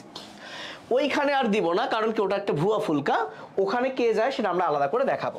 এবং এইটা ফাইনালি আমরা লাগিয়ে দিলাম। তাহলে দেখো, S A V B, I mean sinus venosus, atrium ventricle, bulbus arteriosus. এখন ভেন্ট্রিকলের প্রাচীর যেহেতু পুরু হয়, তুমি অবশ্যই ভেন্ট্রিকলের প্রাচীরটা পুরু করে দিতে পারো। তো ধমনীতন্ত্র আঁকলে তোমার কিন্তু এখান থেকে শুরু করলেই হবে, হার্টের এগুলো না আঁকলেও চলবে। ওকে ফাইন, এখন তোমার কাজ হলো, এগুলো তো অন্তর্বাহী ব্রাঙ্কিয়াল ধমনী ঢুকলো, এখন বহির্বাহী ব্রাঙ্কিয়াল ধমনী এখান থেকে বের হয়ে যাবে। বহির্বাহী ব্রাঙ্কিয়াল ধমনী আমি একটা আলাদা কালার দিই। সো বহির্বাহী ব্রাঙ্কিয়াল ধমনী জাস্ট এর উপর থেকে তুমি এরকম বের করে দিবা। সো এগুলো মনে করো বহির্বাহী ব্রাঙ্কিয়াল ধমনী। নাম্বারিংটা শুরু হয় উপর থেকে, নাম্বারিংটা শুরু হয় উপর থেকে, এটা 1 নাম্বার, 2 নাম্বার, 3 নাম্বার, 4 নাম্বার। এখন তোমার কাজ হলো এই বহির্বাহী আঁকার পর এই জায়গায় তুমি একটা পার্শ্বীয় ধমনী দিবা, এটা হচ্ছে পার্শ্বীয় মহাধমনী বা ল্যাটারাল অ্যাওর্টা। তার মানে দেখো, অ্যাওর্টা মানে মহাধমনী, এই মহাধমনী এদের 3টা, যেটা বুকের দিকে থাকে তার নাম ভেন্ট্রাল অ্যাওর্টা, আর এটা পাশে থাকে ল্যাটারাল অ্যাওর্টা। এখন এই 3 আর 4, এটা 1, এটা 2, এটা 3, এটা 4, এই 1 এবং 2 সরাসরি ভেন্ট্রাল অ্যাওর্টার সাথে যুক্ত হয়। 1 এবং 2 সরাসরি ভেন্ট্রাল অ্যাওর্টার সাথে যুক্ত হয়। 3 আর 4 তারা যুক্ত হওয়ার আগে নিজেরাই এরকম মিলিত হয়, হয়ে গেল। এন্ড ফাইনালি দুইটা ল্যাটারাল অ্যাওর্টা মিলে এই যে পিছনের দিকে আসতেছে, এটা হচ্ছে ডরসাল অ্যাওর্টা। এবং ডরসাল অ্যাওর্টা থেকে বিভিন্ন শাখা প্রশাখা বের হয়, এগুলোর নাম লিখলেও হবে না লিখলেও হবে। এই হচ্ছে ভাইয়া ধমনী তন্ত্র। এখন শুধু একটা কথা, এই প্রথম দুইটা তারা আবার পরস্পর যুক্ত থাকে এবং প্রথমটা থেকে একটা ধমনী যার নাম হাইওয়েড ধমনী, সেটা সিউডোব্রাঙ্কে যায় এবং সিউডোব্রাঙ্কে যাওয়ার পর সেখান থেকেই অপথ্যালমিক ধমনী হয়ে চোখে যায়। এখানে জাস্ট আর দেখা যাচ্ছে না, অপথ্যালমিক ধমনী হয়ে চোখে যায়। তাহলে কি হয়ে গেল সিরিয়ালটা? ভেন্ট্রাল অ্যাওর্টা, অন্তর্বাহী, ফুলকা, বহির্বাহী, ল্যাটারাল, ডরসাল। তাহলে SAVB, এই যে সিরিয়ালটা কি? SAVB, ভেন্ট্রাল, অন্তর্বাহী, ফুলকা, বহির্বাহী, lateral, dorsal. That's it. So এটাই হচ্ছে রুই মাছের ধমনীতন্ত্র। পরীক্ষা আসলে আসতে পারে। গেল। সো আমি আর এখানে না থাকি। তোফায়েল মালপিজিয়ান নালিকার একটা কথা বলছে, এটা খুব ইজি একটা ছবি লুমেনের, এটা পরে যদি তোফায়েলের সময় হবে দেখাবে, না হলে এটা তোমরা দেখে নিও। এখন আসো, তোমরা যারা আমার ওয়ান শট সিকিউ ক্লাস করেছো, আমার কিন্তু কয়েকটা one shot CQ MCQ class নেওয়া হয়েছে। সেখানে অলরেডি আমি অ্যালভিওলাসের ছবিটা আঁকতে বলছিলাম যে অ্যালভিওলাসের ছবি থোকায় থোকায় আঁকা যাবে না, এইটা আঁকতে হবে, এবং আমি চমৎকার করে এটা কিন্তু বুঝাই দিছিলাম। এই ছবিতেও কিছু ভুল আছে, তারপর আমি একটু যদি এঁকে দেই আরেকবার দ্রুত, যেহেতু অনেকে ওই ক্লাসটা নাও দেখতে পারো। অ্যালভিওলাসের ছবিটা, তোমরা আগে ছবিটা খেয়াল করো, এখানে ঘটছে ঘটনাটা কি একটু দেখাই আগে। এই যে অ্যালভিওলাসের প্রাচীরে, এটা একটা অ্যালভিওলাসের প্রাচীর, এটা ফাঁকা জায়গা, দুই ধরনের কোষ থাকে মেইনলি, টাইপ 1 এবং টাইপ 2। এই যে দেখো টাইপ 1 কোষগুলোই হচ্ছে স্কোয়ামাস এপিথেলিয়াম কোষ, মানে খুবই পাতলা, অর্থাৎ এই কোষগুলোর মধ্য দিয়েই গ্যাস বিনিময় হয়। আর এটা হচ্ছে টাইপ 2 কোষ, যেখান থেকে সারফেক্ট্যান্ট তৈরি হয়, তাই এর অপর নাম সারফেক্ট্যান্ট নিঃসরণকারী কোষ। তাহলে এটা কিন্তু MCQ এর জন্য ইম্পর্টেন্ট। কোন কোষ গ্যাস বিনিময় করে? টাইপ 1। তার অপর নাম কি? তার অপর নাম হলো স্কোয়ামাস এপিথেলিয়াম। কোন কোষ সারফেক্ট্যান্টকরণ করে? টাইপ 2। ঠিক আছে, সারফেক্ট্যান্ট, এটা হচ্ছে 2। এখন ছবি আঁকার নিয়মটা কি আসলে? ছবি আঁকার নিয়মটা কিছুই না, তুমি জাস্ট এরকম করে দিয়ে এই যে একটা পাতলা করে দিবা, কিন্তু নিউক্লিয়াস রাখার জন্য একটা দিয়ে দিলাম। আবার এখান থেকে তুমি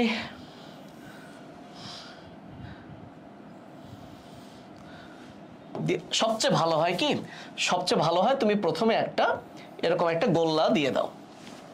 এরপরে তোমার কাজ হচ্ছে খুবই সিম্পল, এরপরে তোমার কাজ হচ্ছে এই কোষগুলো আঁকো। এটা হচ্ছে টাইপ 1 কোষ।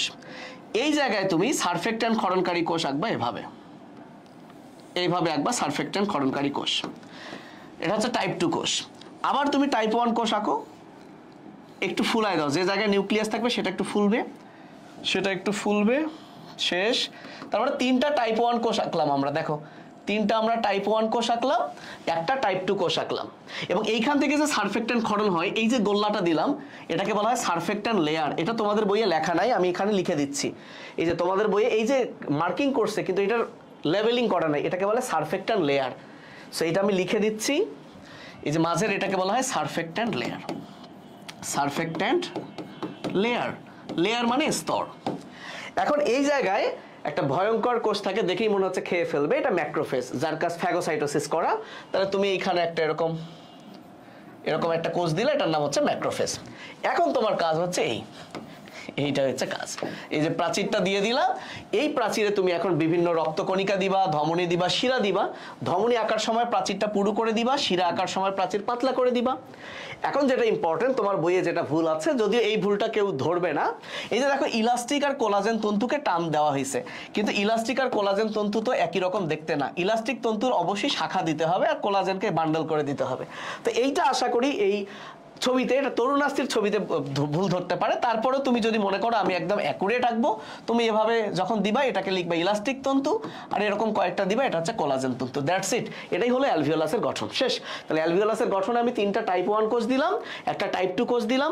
পরীক্ষা যদি এদের নাম মনে না পড়ে, টাইপ 1 কোষ, টাইপ 2 কোষ। কিন্তু ওই যে তোফায়েল হুজুর বললো, স্যাররা হয়তো বা না জানতে পারে, এজন্য টাইপ 1 কোষের অপর নাম স্কোয়ামাস এপিথেলিয়াম, সেটা দিবা। টাইপ 2 এর অপর নাম সারফেক্ট্যান্ট ক্ষরণকারী কোষ দিবা। এইটা একটা নতুন সারফেক্ট্যান্ট লেয়ার দিতে পারো, এটা হচ্ছে ম্যাক্রোফেজ। আর এই যে শিরা ধমনী মানে কি বলে রক্তকণিকা আছে, আর ইলাস্টিক তন্তু অবশ্যই কিন্তু শাখাযুক্ত হবে, ইলাস্টিক তন্তু শাখাযুক্ত হবে, কোলাজেন এরকম বান্ডল হবে, দ্যাটস ইট। এই তো, আর কি শ্বসন বৃক্ষ, এ তো সহজ, শাখা প্রশাখা দিয়ে দিবা, টাইম আর নষ্ট করছি না, মোটামুটি শেষ। এইটা হচ্ছে দুনিয়ার সবচেয়ে সহজ ছবি এবং দুনিয়ার সবচেয়ে ইম্পর্টেন্ট ছবি। কম্পাস দিয়ে গোল্লা দিবা, আমার আর সেই গোল্লাও আমি দিচ্ছি না। এখানে যে ভুলটা করো সেই ভুলটা অ্যাকুরেট হইতে হবে। দেখো বইয়ে কিন্তু অ্যাকুরেট আছে।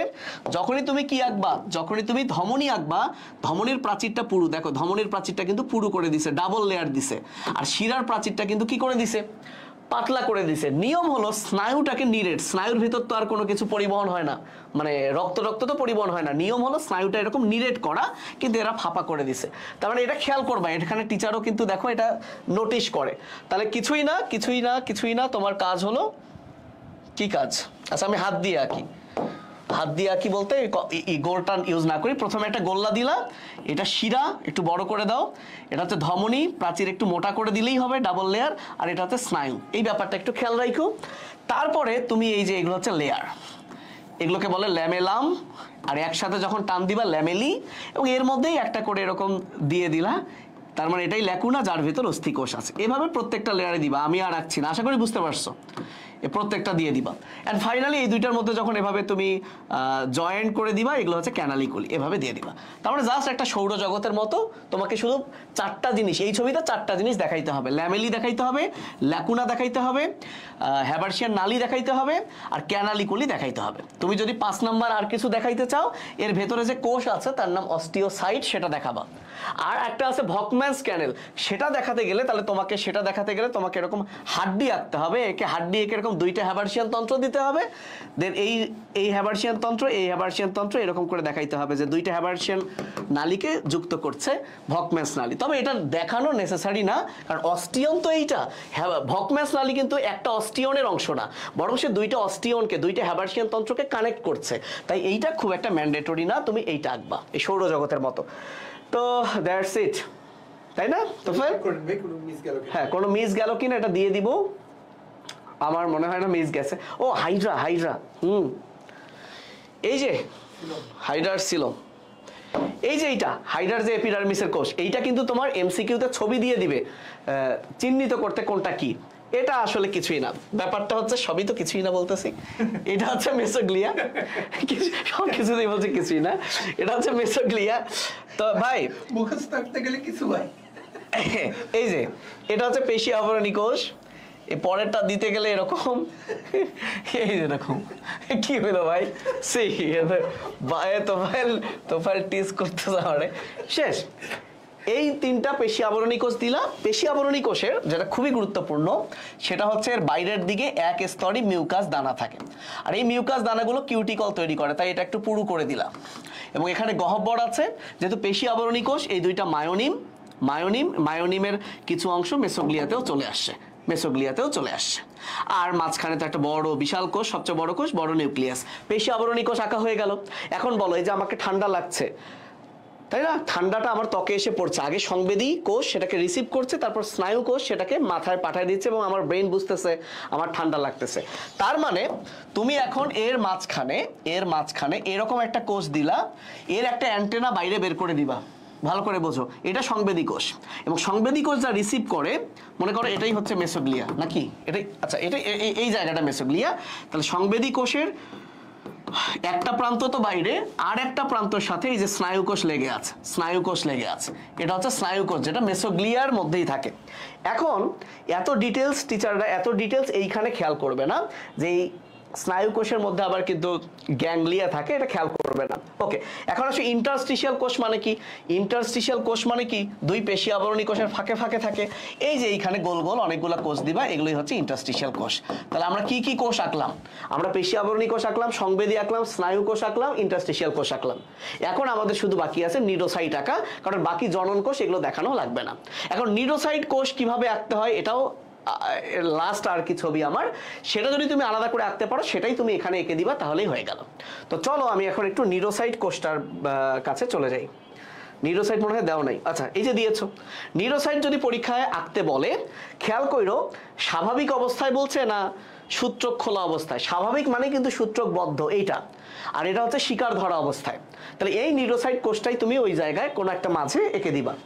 এই যে ধরো এই জায়গাতে এঁকে দিলা, এই যে এই জায়গায় তুমি দিয়ে দিলা নিউরোসাইট কোষ। এখন নিউরোসাইট আঁকবা কিভাবে? নিউরোসাইট আঁকার বেলায় প্রথমে তুমি নেমাটোসিস্ট আঁকবা। এই যে মনে করো এটা একটা থলে, সিস্ট মানে থলে, এই থলের পরে এটা একটা বাট, দেন হাতির সুরের মতো এটা মনে করো সুতা। তাহলে নেমাটোটা পড়ছো, নেমাটো মানে সুতা, সিস্ট মানে থলে, মাঝখানে এটা হচ্ছে কি বাট। এখন তোমার আর কোনো কাজই নাই, তোমার এখন কোনো কাজই নাই, তুমি শুধু এইখান থেকে এটা যেহেতু কি তারা, আমি কি ভুলে গেলাম বা ভুল হচ্ছে আমার? না, ভুল হয় নাই। এখন তুমি শুধু এইখান থেকে এই যে একটা টান মেরে এটা নিউরোসিল, এই তাহলে তুমি দেখো তো, তুমি দেখো তো ভাই,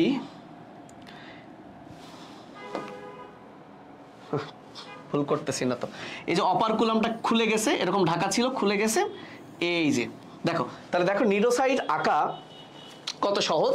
প্রথমে আমরা নেমাটোসিস্ট আঁকলাম, এটা হচ্ছে নেমাটোসিস্ট, এটা নেমাটোসিস্ট। আচ্ছা, আমার এবার মনে পড়ছে যে আমি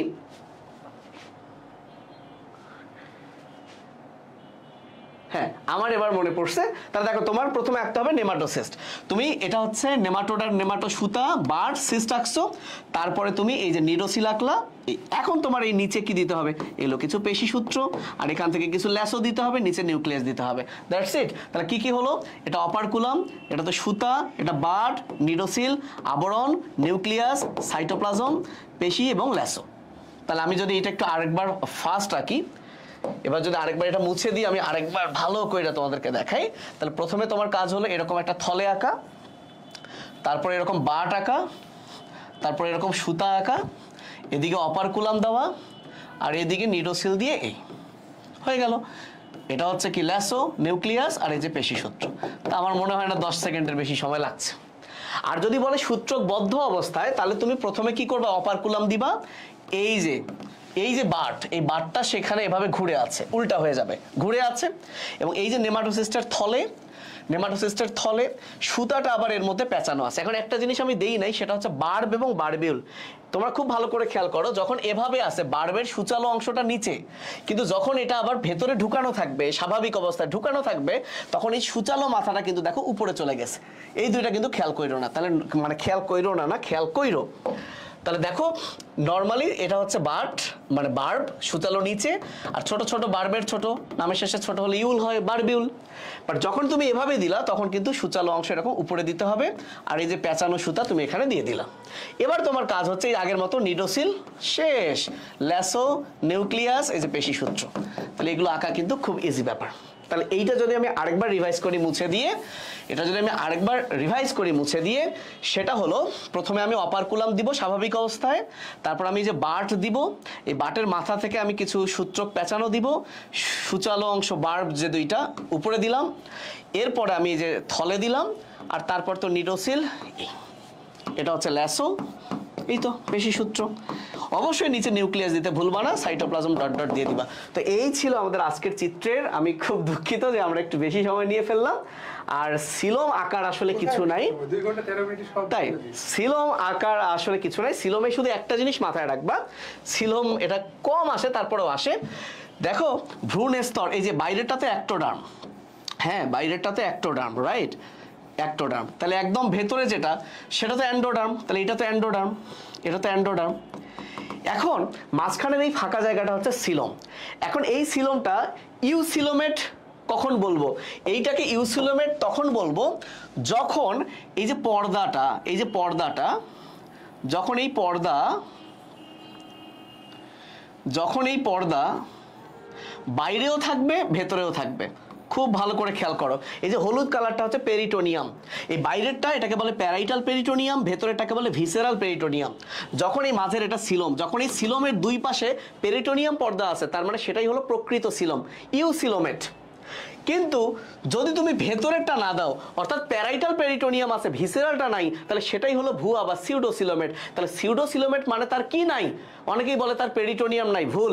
তার প্যারাইটাল পেরিটোনিয়াম আছে, ভিসেরাল পেরিটোনিয়াম নাই। বিশ্বাস না হলে এই ছবিটার দিকে তাকাও, বাইরে লাল কালার, আমি যেটাকে হলুদ দিছি, এই বাইরের লাল কালারটা পেরিটোনিয়াম। কিন্তু দেখো তো অ্যান্ডোডার্মের চারদিকে এই যে ভেতরে কি কোনো পেরিটোনিয়াম আছে? নাই। এই যে এখানে দেখো ভাইয়া ভেতরে আছে।